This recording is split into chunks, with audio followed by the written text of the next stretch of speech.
Video देखते हुए break आए, मजा नहीं आता। अभी डाउनलोड करें तक ऐप।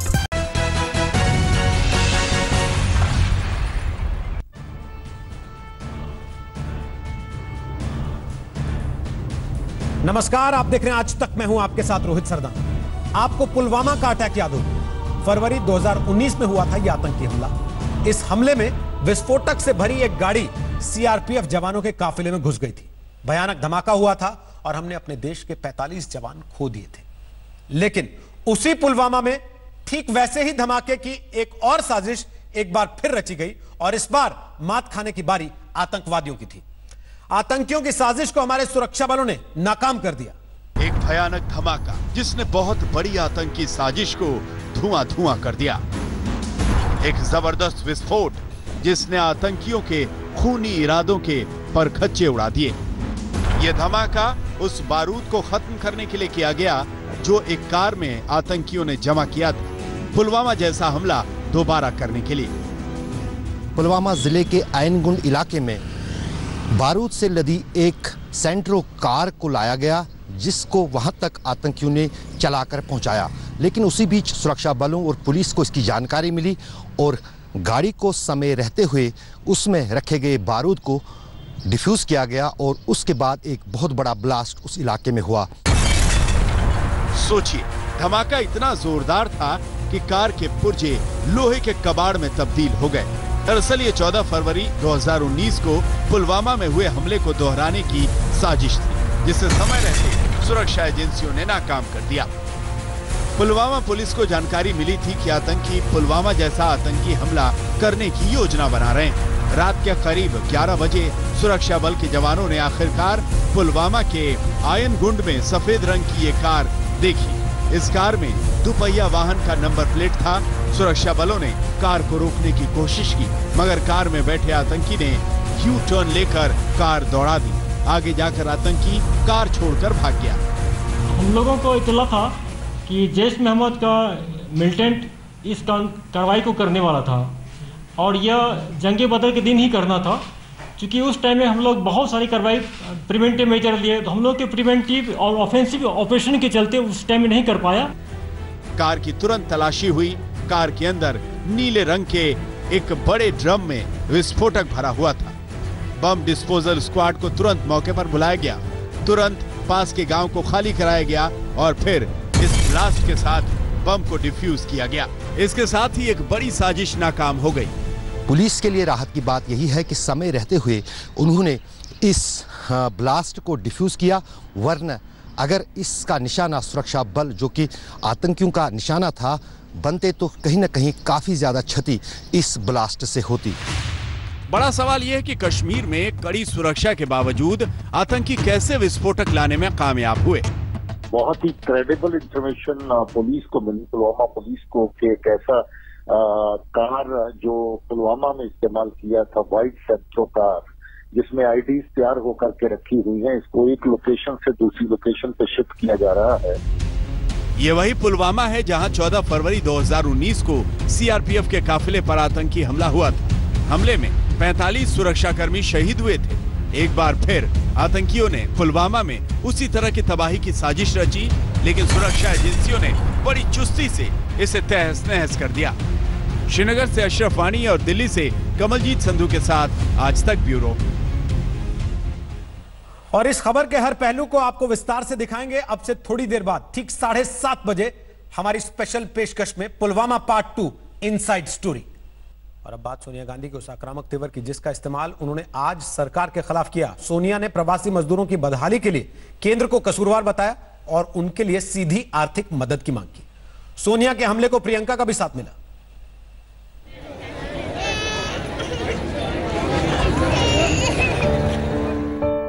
प्रवासी मजदूरों की मुश्किलों, दुश्वारियों और बदहाली की इन तस्वीरों से देश की सबसे पुरानी पार्टी कांग्रेस बेहद आहत है। मंगलवार को कांग्रेस के पूर्व अध्यक्ष राहुल गांधी ने इनकी पीड़ा के प्रति सरकार को लापरवाह ठहराया था। आज कांग्रेस के अध्यक्ष सोनिया गांधी ने मजदूरों की मजबूरी के लिए केंद्र को कसूरवार करार दिया। हिंदी में सोनिया गांधी ने एक वीडियो संदेश जारी किया जिसमें उन्होंने कोरोना और लॉकडाउन को लेकर सरकार पर सीधा प्रहार किया, मजदूरों की हालत को चिंताजनक कहा और सरकार से इनकी सीधी मदद की स्पष्ट मांग की। लाखों मजदूर नंगे पांव, भूखे प्यासे, बगैर दवाई और साधन के सैकड़ों हजारों किलोमीटर पैदल चलकर घर वापस जाने को मजबूर हो गए। उनका दर्द देश में हर दिल ने सुनी, पर शायद सरकार ने नहीं। हमारा केंद्र सरकार से फिर आग्रह है कि खजाने का ताला खोलिए और जरूरतमंदों को राहत दीजिए। सरकार पर संगीन आरोपों के साथ साथ सोनिया ने मजदूरों, गरीबों की अर्थव्यवस्था संभालने के लिए मदद का अर्थशास्त्र भी समझाया। सोनिया ने कहा कि सरकार हर परिवार को 6 महीने के लिए 7,500 रुपए प्रति महीना सीधे कैश भुगतान करे और उसमें से 10,000 रुपए फौरन दे। मजदूरों की घर वापसी के लिए सुरक्षित और मुफ्त यात्रा का इंतजाम किया जाए। सरकार महात्मा गांधी मनरेगा में 200 दिन का काम सुनिश्चित करे। छोटे और लघु उद्योगों को कर्ज देने की बजाय आर्थिक मदद की जाए। आज सिर्फ सोनिया ने ही कांग्रेस के खिलाफ मोर्चा नहीं खोला, बल्कि पार्टी महासचिव और बेटी प्रियंका वाड्रा ने भी संदेश के जरिए घेरा डाला। हमारा कर्तव्य ये है कि हम सबके लिए अपनी आवाज उठाएं और न्याय मांगें। आपसे आग्रह करती हूं कि आप भी से किसी भी माध्यम से आवाज उठाएं ताकि न्याय मिले। सोनिया और प्रियंका दोनों ने जनता से आह्वान किया है कि वो सरकार को जगाने के लिए कांग्रेस की मुहिम के साथ जुड़ें। हालांकि सत्ता की ओर से बार बार यही पलटवार हो रहा है कि विपक्ष, खासकर कांग्रेस, सियासत खेल रही है। लेकिन उसे भी आशंका है कि कोरोना काल और लॉकडाउन के वक्त विपक्षी खेमा मजदूरों के पलायन को उनके लिए कहीं एक फजीहत वाला मुद्दा न बना दे। सरकार को घेरने के लिए विपक्ष को एक मजबूत हथियार की जरूरत थी। मजदूरों का विस्थापन और उनका दर्द एक हथियार के तौर पर विपक्ष के हाथ लगा और यही वजह रही कि गांधी नेहरू परिवार का हर सदस्य राहुल गांधी से लेकर सोनिया गांधी तक सामने आए और सरकार को कटघरे में खड़ा करते रहे। कैमरामैन संजीव कुमार के साथ अशोक सिंघल, दिल्ली आज तक। उधर सोनिया गांधी ने प्रवासी मजदूरों पर सरकार की घेरेबंदी की तो इधर सुप्रीम कोर्ट ने सभी राज्य सरकारों को निर्देशों का एक लंबा पर्चा थमा दिया। सुप्रीम कोर्ट ने कहा कि शुक्रवार तक प्रवासी मजदूरों पर राज्य अदालत में रिपोर्ट सौंपेगी। घर जाने के लिए मजदूरों से कोई किराया नहीं लिया जाएगा। मजदूरों की यात्राओं का पूरा खर्चा राज्यों की सरकारें उठाएंगी। इसके अलावा संबंधित राज्य सरकारें प्रवासी मजदूरों के रजिस्ट्रेशन का काम पूरा करेंगी। ये सारी बातें आज सुप्रीम कोर्ट ने राज्यों से कही। आपने मजदूरों को हजारों किलोमीटर पैदल घर जाते देखा होगा। आपने मजदूरों को साइकिल से, रिक्शे से, ठेले से, ऑटो से, ट्रक से, ट्रेन से घर जाते देखा होगा। लेकिन इस बार मजदूर प्लेन से घर गए। कुछ समाज सेवी संस्थाओं ने मुंबई के मजदूरों को उनके घर रांची प्लेन से पहुंचाया। इन मजदूरों की आज वो हसरत पूरी हुई जिसकी शायद उन्होंने उम्मीद नहीं की होगी। सिर पर गठरी, चेहरे पर गरीबी और लाचारी के सबूत, आंखों में अनिश्चय भविष्य का अंधेरा। लेकिन रांची हवाई अड्डे पर उतरते हुए इनकी नजरों में थोड़ी देर के लिए ही सही चमक थी, क्योंकि इन्हें पहली बार विमान से यात्रा करने का मौका मिला। पहली बार आ रहे हैं? जी हाँ जी, हम लोग यहाँ तक हमको लाने के लिए प्रयास किया, उसको हम बहुत बहुत धन्यवाद। 180 मजदूर आज प्लेन से मुंबई से रांची पहुंचे थे। सुबह 6 बजे की फ्लाइट के लिए मुंबई के इंटरनेशनल एयरपोर्ट पर सुबह 2 बजे से ही मजदूरों का पहुंचना शुरू हो गया था। आज तक ने जब इन मजदूरों से बात की तो शहर छोड़ने की मजबूरी का दर्द छलक उठा। वही राशन पानी नहीं मिल रहा था, दिक्कत हो रहा था। तो कैसे गुजारा किया? वही लाते थे, कभी कम बेसी उसी तरह गुजारा हो गया। वापस जा रहे हैं क्योंकि 2 महीने से इधर ही फंसे थे, उधर जा नहीं पा रहे थे। पूरा पगार उगार थोड़ा नहीं मिल रहा था, राशन पानी का दिक्कत था, सर बच्चे लोग थे 2।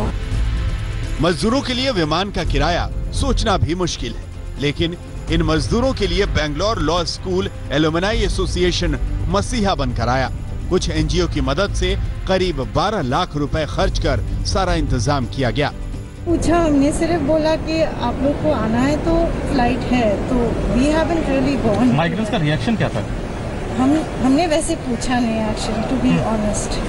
तो खर्चा कितना आया है और खर्चा किसने वहन किया? खर्चा हमने उठाया, national law school alumni entirely. जिस तरह से मुंबई से मजदूरों की टोली हवाई जहाज से रांची पहुंची, वैसे ही 10 मजदूरों को दिल्ली से पटना भेजा गया। ये मजदूर मशरूम फार्म में काम करते थे। इनके मालिक ने इन्हें फ्लाइट से घर भेजा। दिल्ली, मुंबई और तमाम बड़े शहरों से मजदूर किसी न किसी तरह से घर लौट रहे हैं। ऐसे बुरे वक्त में अगर कुछ लोग इन मजदूरों की मदद को सामने आए तो ये बेहद सराहनीय पहल है। दिल्ली से सत्यजीत के साथ राजेश कुमार झा, पटना, आज तक।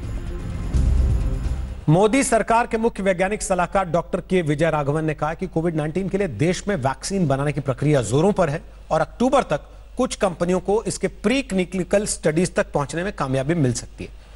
उन्होंने कहा कि दुनिया भर में वैक्सीन बनाने की 4 प्रक्रिया हैं। भारत में इन चारों प्रक्रियाओं का इस्तेमाल कोविड-19 के लिए वैक्सीन बनाने में किया जा रहा है। एक तो आपके लेबोरेटरी ऐसी होनी चाहिए जहां आप वायरस के जेनेटिक सीक्वेंस को लेके किसी और ऑर्गेनिज्म या मान लीजिए यीस्ट पे, बेकर्स यीस्ट में डाल सकते हैं ताकि वो वायरल प्रोटीन बहुत ज्यादा बनाए। ये पेपर में लगता है कि बहुत आसान है, लेकिन ऐसा करने वाले लेबोरेटरी जो ठीक से कर सकते हैं, आइसोलेटेड कंडीशंस में कर सकते हैं, कम है। वो भी लोग किए हैं, या 2-3 लेबोरेटरी किए हैं, तो वो स्टेज आना ज्यादा मुश्किल नहीं है जी। लेकिन वैक्सीन को लेकर दुनिया में तमाम दावे किए जा रहे हैं। क्या वैक्सीन का बनना इतना आसान होता है? एक वैक्सीन बनने की प्रक्रिया के कितने चरण होते हैं और अमूमन कोई वैक्सीन कितना वक्त ले लेता है बनने में? जरा आपको एक ग्राफिक्स के जरिए उस बात को समझाने की कोशिश करते हैं। क्यों हम कह रहे हैं कि वैक्सीन बनने में एक लंबा वक्त लगता है? आपने अक्सर सुना होगा पिछले कुछ दिनों में कोविड-19 की वैक्सीन को लेकर कहा जा रहा है कि 1.5 साल में इसका टीका यानी कि इसकी वैक्सीन बाजार में आ जाएगी। लेकिन क्या वाकई 1.5 साल में वैक्सीन बाजार में आ जाएगी? आपको ग्राफिक्स के जरिए एक बार समझाने की कोशिश करते हैं, दिखाने की कोशिश करते हैं कि वैक्सीन बनने की प्रक्रिया कितनी लंबी होती है, कैसी होती है, क्या होता है। ये देखिए, अभी लक्ष्य रखा गया है 1.5 साल यानी कि 18 महीने। अगर हम मान लें तो अगस्त 2021 तक आ जाना चाहिए वैक्सीन, यानी कि 2020 में जो रिसर्च शुरू हुआ है उसके प्री क्लिनिकल ट्रायल होंगे, फिर फेज 1 ट्रायल होगा, फिर फेज 2 ट्रायल होगा, फिर फेज 3 ट्रायल होगा, फिर फैक्ट्री में उस वैक्सीन को भेजा जाएगा, बनाने की प्रक्रिया होगी, निर्माण और फिर बिक्री के लिए वो बाजार में आएगा 18 महीने के लिए। ये लक्ष्य है, लेकिन असल में क्या होता है जरा वो भी देख लीजिए। दुनिया भर में जब कोई भी वैक्सीन बनता है तो अमूमन समय जो लगता है वो 16 साल तक का हो सकता है। मई 2036 हो सकती है वैक्सीन के आने में, क्योंकि अमूमन रिसर्च, फिर उसके बाद 2 साल प्री क्लिनिकल, उसके बाद फिर 2 साल फेज 1 ट्रायल और फेज 2 ट्रायल, फिर 2 साल फेज 3 ट्रायल, और फिर ऐसे कहानी आगे बढ़ती है। और सबसे बड़ी बात, सिर्फ 10% वैक्सीन जो है उनके ट्रायल सफल होते हैं पूरी तरह से। 37% तो पहले 2 चरणों में ही फेल हो जाते हैं, और फिर तीसरे चरण में 69% फेल हो जाते हैं, और चौथे चरण में 42% फेल हो जाते हैं। फिर फाइनल चरण तक आते आते 15% दम तोड़ देते हैं रास्ते में। 10% वैक्सीन होते हैं जिनके सफल होने की उम्मीद होती है। ऐसे में उम्मीद पर ही दुनिया कायम है कि उन 10% में कोरोना का वैक्सीन भी होगा। जरा आप ये देख लीजिए, अब तक जो सबसे कम समय में वैक्सीन बने हैं उनमें कौन कौन से हैं। सबसे कम समय में रोटा वायरस का इंजेक्शन बना था जिसने 15 साल लिए थे।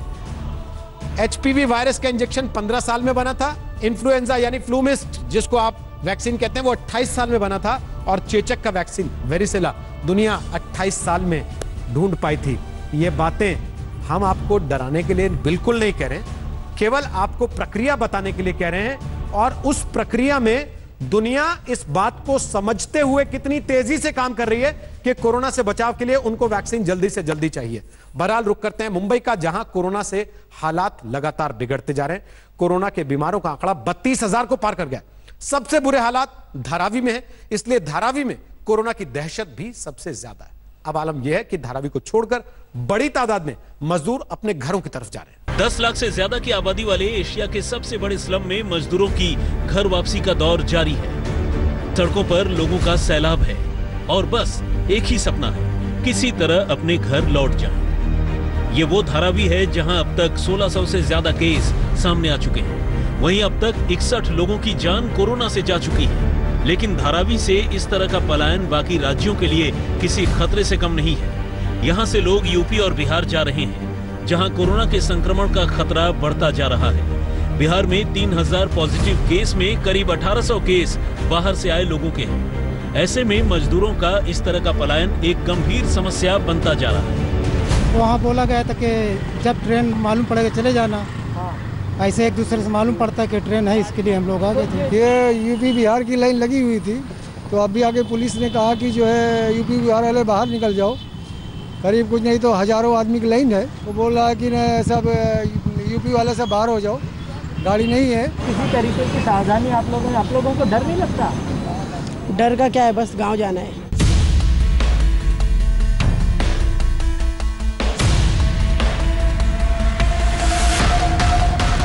कोरोना की मार झेल रहे मुंबई की एक और तस्वीर देखिए। कैसे मजदूरों को ट्रक में भरकर स्टेशन तक पहुंचाया जा रहा है। ये वो मजदूर हैं जिन्हें ट्रेन से सफर करके अपने घरों तक जाना है। स्टेशनों का हाल भी कुछ खास अच्छा नहीं है। यहाँ जमकर सोशल डिस्टेंसिंग की धज्जियां उड़ रही हैं। हमने सोचा यानी जैसे लाइन बढ़ा करके साहब लोगों से यानी बात करके अगर भेज देंगे हमारे गांव तो अच्छा रहेगा, क्योंकि हमारे पास खाने के लिए कुछ बचा नहीं है। हमारे पास बच्चों के सिवा अभी खिलाने के लिए कुछ है नहीं। मुंबई के हालात बद से बदतर होते जा रहे हैं। देश की औद्योगिक राजधानी से अब तक 32,000 से ज्यादा पॉजिटिव केस सामने आ चुके हैं, जबकि मौत का आंकड़ा 1000 के पार पहुंच चुका है। ऐसे में लोगों के पलायन की ऐसी तस्वीरें खतरे की घंटी हैं, जो मुंबई से देश के अलग अलग राज्यों में कोरोना कैरियर का काम कर रही है। आज तक ब्यूरो। मुंबई में कोरोना की भयानक मार है, मगर इस भयानक महामारी के बीच एक अच्छी खबर आई है। मुंबई के हीरानंदानी अस्पताल में 18 दिन की एक बच्ची ने कोरोना को मात दे दी। 18 दिन की इस बच्ची को कोरोना संक्रमण हुआ था और इलाज के बाद अब ये बच्ची बिल्कुल ठीक है। अस्पताल से जब बच्ची को छुट्टी दी गई तो डॉक्टर्स ने ताली बजाकर इस बच्ची को विदा किया।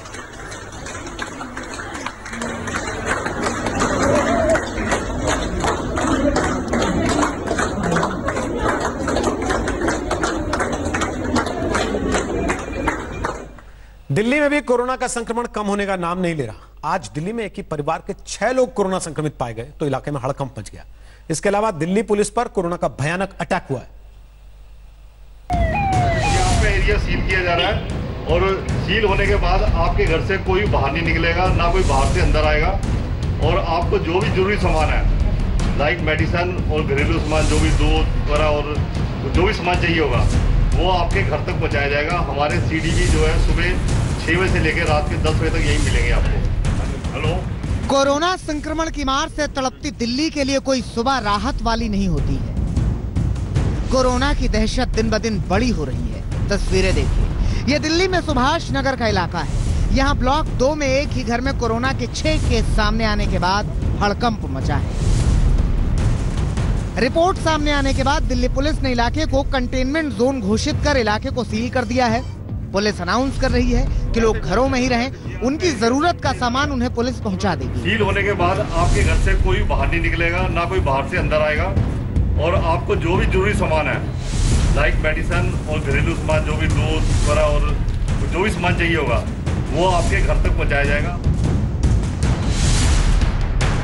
दिल्ली में कोरोना थमने का नाम नहीं ले रहा। कोरोना की जद में ये पुलिसकर्मी भी आ रहे हैं, जो लगातार लोगों को कोरोना से आगाह कर रहे हैं। दिल्ली के मधु विहार के एसएचओ भी कोरोना की चपेट में आ गए हैं।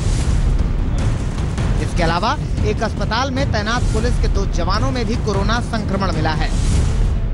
दिल्ली पुलिस में भी कोरोना का खतरा लगातार बढ़ता जा रहा है। अभी तक दिल्ली पुलिस के लगभग 450 जवान कोरोना संक्रमित पाए गए हैं, जिनमें एक डीसीपी नॉर्थ और इसके साथ ही शाहदरा डिस्ट्रिक्ट के एडिशनल डीसीपी भी शामिल है। लगभग 10 से ज्यादा एसएचओ अभी तक कोरोना संक्रमण का शिकार हो चुके हैं। हालात बिगड़ रहे हैं, लेकिन लोग मानने के लिए तैयार नहीं हैं। तस्वीरें देखिए, ये तस्वीरें दिल्ली में खयाला और टैगोर गार्डन की है। यहाँ लोगों ने ना तो मास्क लगा रखा है, ना ही सोशल डिस्टेंसिंग का पालन कर रहे हैं। जाहिर सी बात है कि ये खुद कोरोना से बेपरवाह हैं, लेकिन ये बेपरवाही इनके लिए भारी पड़ सकती है, क्योंकि दिल्ली में कोरोना संक्रमण के आंकड़े डराने वाले हैं। दिल्ली में कोरोना संक्रमित 15,200 के पार हो गए हैं। दिल्ली में कोरोना से अब तक 303 लोगों की मौत हो चुकी है। आंकड़े परेशान करने वाले हैं, लेकिन कुछ लोग अभी भी संक्रमण को लेकर सचेत नहीं है। मनोरंजन कुमार के साथ पुनीत शर्मा, दिल्ली आज तक। मुजफ्फरपुर रेलवे स्टेशन पर मां के कफन से खेलते बच्चे की तस्वीर आपको याद है ना? उस बदनसीब मासूम बच्चे की मां का अंतिम संस्कार कटिहार में कर दिया गया। आरजेडी के विधायक ने आज पीड़ित परिवार से मुलाकात की। स्थानीय लोगों ने बिहार सरकार से 10 लाख के मुआवजे और पक्के मकान की मांग की है। मुजफ्फरपुर रेलवे स्टेशन की इन तस्वीरों को जिसने भी देखा कलेजा मुंह को आ गया। मासूम बच्चा बार बार चादर खींचकर मां को जगाने की कोशिश करता है, इस बात से अनजान कि मां अब कभी नहीं उठेगी। कटिहार की रहने वाली अरबीना गुजरात से श्रमिक स्पेशल ट्रेन में बैठी थी, लेकिन यह सफर उनकी जिंदगी का आखिरी सफर साबित हुआ। कटिहार के माराडांगी गांव में अरबीना का अंतिम संस्कार कर दिया गया और अब दोनों मासूम बच्चे नाना नानी के पास हैं। पति ने पहले ही उन्हें तलाक दे दिया था। अब उनके घर पर नेताओं का आना जाना शुरू हो चुका है। बरारी विधानसभा क्षेत्र से आरजेडी विधायक नीरज यादव भी पीड़ित परिवार का हाल लेने उनके घर पहुंचे। स्थानीय लोगों ने दोनों अनाथ बच्चों के भरण पोषण के लिए 10 लाख की आर्थिक मदद और पक्के मकान की मांग की है। काफी गरीब परिवार है और इनके 2 छोटे छोटे बच्चे हैं। पति 1.5 साल पूर्व ही इनको तलाक दे चुके थे। मैं चाहूँगा सरकार इनको जो है कम से कम 10 लाख का मुआवजा दे। इनके आश्रितों को कम से कम घर मुहैया कराया जाए। काफी इनका कच्चा मकान है। आरजेडी नेता तेजस्वी यादव ने पीड़ित परिवार को 5 लाख की आर्थिक मदद की है। बच्चों की पढ़ाई का जिम्मा लेने के साथ ही उन्होंने परिवार के एक सदस्य को नौकरी देने का वायदा भी किया। कटिहार से विपुल राहुल के साथ आज तक ब्यूरो। नमस्कार, मैं हूं अंजना ओम कश्यप। हमें उम्मीद है ये वीडियो आपको पसंद आया होगा। लेटेस्ट खबरों के लिए यूं ही देखते रहिए आज तक और इस वीडियो के पसंद आने पर लाइक, शेयर एंड सब्सक्राइब करना ना भूलें।